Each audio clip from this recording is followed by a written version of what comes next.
नतीजे शानदार रहे हैं। कंपनी को 29 करोड़ रुपए के घाटे के मुकाबले 106 करोड़ का मुनाफा रहा है।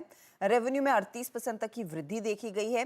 मार्जिन्स में अच्छा उछाल देखने को मिला। तो ओवरऑल हर पैमाने पर दरअसल कंपनी की डिलीवरी बहुत मजबूत रही है। अब आगे का आउटलुक क्या है, हमारे साथ कंपनी के सीएफओ प्रमोद पटवारी जुड़ रहे हैं। प्रमोद जी, स्वागत है आपका।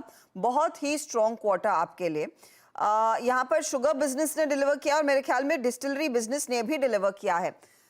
किसका कितना प्रदर्शन रहा है, पहले अगर वो बता सके।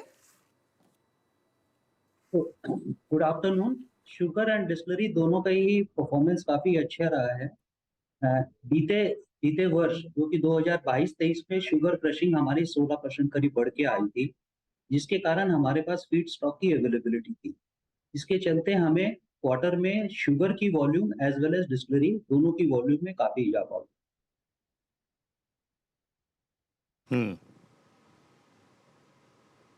ओके अच्छा सर, अब एक एक करके बात करते हैं। थोड़ा सा डिस्टिलरी सेगमेंट में बात करते हैं पटवारी साहब, क्योंकि मैं देख रहा हूँ कि नंबर्स यहाँ पे बहुत स्ट्रांग हैं। टोटल एक तो इसका कंट्रीब्यूशन कितना रहा पूरे रेवेन्यू में, प्लस सर ये जो मार्जिन्स की ट्रैजेक्टरी है इस बार बहुत स्ट्रांग रही। क्या आने वाले अगले क्वार्टर में भी या 2 क्वार्टर्स में, आई मीन इसके बाद के, ये मार्जिन्स की ट्रैजेक्टरी आप मेंटेन कर पाएंगे डिस्टिलरी सेगमेंट में? ओके, सो देखिए, स्ट्रॉन्ग मार्जिन्स के पीछे 2 कारण रहे हैं, चाहे वो शुगर हो चाहे डिस्टिलरी हो। फर्स्ट क्वार्टर में पिछली साल के कंपैरिजन में यदि अपने देखें, सेकंड क्वार्टर में भी हमारा वॉल्यूम काफी कम था क्योंकि हमारे पास फीड स्टॉक नहीं था। इस बार सिंस हमारे पास फीड स्टॉक था तो हमारा cost of production was on the lower side, और हमारी जो रियलाइजेशंस है, शुगर की realisations as well as distillery की रियलाइजेशंस बढ़ी हुई आई है। 1 साल पहले जो हमने कैपेसिटी एक्सपेंशन का प्रोग्राम किया था डिस्टिलरी का, उसका फुल बेनिफिट अब इस क्वार्टर में आया। आउटलुक की यदि बात करें तो हमने आउटलुक दे रखा है कि डिस्टिलरी में पूरे साल हम मार्च 24 के अंदर करीब करीब 28 करोड़ लीटर्स का सेल्स एक्सपेक्ट कर रहे हैं, इंक्लूडिंग ईएनए। इसमें से 16 करोड़ हमने फर्स्ट क्वार्टर में ही, फर्स्ट हाफ में ही अचीव कर लिया है। शुगर वॉल्यूम की यदि अपने बात करें तो फर्स्ट हाफ में हमने 49 लाख क्विंटल सेल किया है, which is 10% higher than last year. So 10% की वॉल्यूम ग्रोथ ऑलरेडी हमें दिख रही है। इस साल शुगर का जो प्रोडक्शन कंट्री में हमें लग रहा है, महाराष्ट्र एंड कर्नाटका में थोड़ा डाउन लग रहा है एंड यूपी में बढ़ के आएगा। तो यूपी में यदि शुगर अवेलेबल रहेगी तो नेचुरली हमें ही डिस्पैचेस के लिए कितना ज्यादा मिलेगा। सो हम देख रहे हैं कि 10% करीब वॉल्यूम ग्रोथ वहां भी आ सकती है। ओके अच्छा सर, मैं एक सैद्धांतिक प्रश्न इस पूरी इंडस्ट्री के लिए पूछना चाहूँगा आपसे। In principle, sugar cane availability और प्राइसिंग को लेकर आपका आउटलुक क्या है? पिछले कुछ समय में क्या टफ रही है दोनों ही? As far as sugarcane pricing की यदि बात करें तो सेंट्रल गवर्नमेंट ने तो ऑलरेडी इस साल 10 रुपए बढ़ा दिए हैं एफआरपी। यूपी गवर्नमेंट ने इस साल के लिए एसएपी में अभी कोई डिसीजन लिया नहीं है। हमें लगता है कि इस मंथ में वो भी डिसीजन आ जाएगा। पास्ट कंडक्ट यदि हम देखते हैं तो हमें लगता है कि गवर्नमेंट का एक काफी रैशनल अप्रोच हो गया है जब वो लोग शुगर केन की प्राइस के ऊपर बात करते हैं। आपका दूसरा प्रश्न है कि शुगर केन अवेलेबिलिटी को लेके, तो ये यूपी में वंडर वैरायटी जिसे हम लोग कहते हैं 238 वैरायटी थी, जिसमें कि पेस्ट अटैक के कारण पिछले 2 या 3 सालों में काफी नुकसान हुआ था। तो बलरामपुर ग्रुप ने लास्ट 2 वर्षों में काफी काम किया है। हमने एक वैराइटल का रीबैलेंसिंग कर लिया है और ये 238 की वैरायटी है, वो हमारी बास्केट में आज सिर्फ 25% रह गई है, जो कि पहले करीब करीब 85%। तो हमें नहीं लगता है कि इस साल आने वाला जो अभी क्रशिंग सीजन है जो 23-24 है और 24-25 में बलरामपुर को केन अवेलेबिलिटी में लेके कोई इशू आने वाला है। पटवारी साहब, सरकार शायद सोच रही है कि वो एक्सपोर्ट पर जो पाबंदी लगी थी वो बरकरार रखे। उसका कुछ इम्पैक्ट आता हुआ दिखाई देगा या फिर इंडस्ट्री को अब, क्योंकि वो इस साल भी हो चुका था, ज्यादा इम्पैक्ट नहीं आएगा?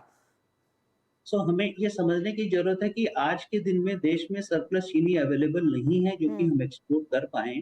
And in fact since India export नहीं कर रहा है, वही एक रीजन है कि इंटरनेशनल प्राइसेस काफी स्ट्रांग हैं।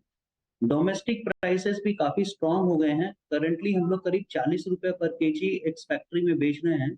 सो जो एक्सपोर्ट्स का जो थोड़ा बहुत कोटा आता था, उसकी भरपाई हायर डोमेस्टिक प्राइसेस से हो जाएगी। एक्सपोर्ट नहीं देगी सरकार उसके एवज में। तो बेसिकली आपके लिए अच्छा ही होगा। अच्छा, इस समय इस चालू क्वार्टर में जो Q3 चल रहा है, जहां पर हमने त्योहारों का सीजन पिकअप होते देखा है, एवरेज रियलाइजेशन कितना इंप्रूव कर पाए और कितना होल्ड कर पाएंगे इन प्राइसेस को आप? सितंबर जो क्वार्टर गया है उसमें हमारा रियलाइजेशन 37.66 था।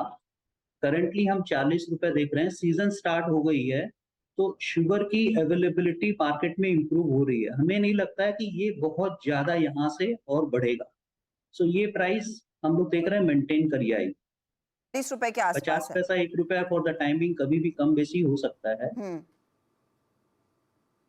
तो जो 40 रुपए के आसपास है आप कह रहे हैं वो मेंटेन होगी, राइट प्राइस? अभी 40 रुपए है, जैसे जैसे सीजन बढ़ेगी हो सकता है थोड़ी बहुत टेपरिंग हो जाए। ओके। कोई बहुत ज्यादा डिप नहीं लगती जो कि पिछले वर्षों में होती थी सीजन स्टार्ट होने से। बहुत बहुत शुक्रिया हमारे लिए समय निकालने के लिए, and all the very best patwari साहब अगले क्वार्टर के लिए। Thank you. गौरांग, शुगर कंपनियों पर आपकी लार्जली क्या रणनीति रहेगी, कंसिडरिंग ऑफ कोर्स ये एक तो सरकार जो पॉलिसी तय करती है उससे इम्पैक्ट खाती है, दूसरी तरफ जो इन्होंने कहा कि प्राइसिंग अब थोड़ी सी स्टेबल या एट द मोस्ट हल्की सी नैरो होती हुई दिखाई देगी।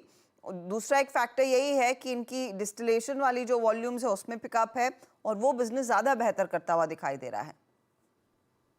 तो हर्षदा, बलरामपुर चीनी पर एक समय पर कवरेज थी, लेकिन लक्ष्यांक आने के बाद फिर वो कवरेज निकाल दिया है। लेकिन पूरे चीनी क्षेत्र पर देखिए थोड़ी दिक्कत छोटी मध्यम अवधि में होगी, क्योंकि गन्ने की पैदावार जो 3 मुख्य राज्यों में होती है, उत्तर प्रदेश, महाराष्ट्र और कर्नाटका में, वहां बारिश की किल्लत को लेकर के गन्ना का जो उत्पादन है वो कम हुआ है। जाहिर है सरकार ने भी उसी लिहाज से कदम उठाए हैं। दूसरी तरफ जो डिस्पैरिटी थी वो कम हो रही है। एथेनॉल को लेकर के बहुत उत्साह है चीनी उत्पादन करने वाली कंपनियों में, क्योंकि एक बाई प्रोडक्ट है जब आप चीनी बनाते हैं। तो जो डेट लाइट बैलेंस शीट है जिन कंपनियों की इस क्षेत्र में, मेरे ख्याल से उन सब कंपनियों पर आपको अवश्य ध्यान देना चाहिए।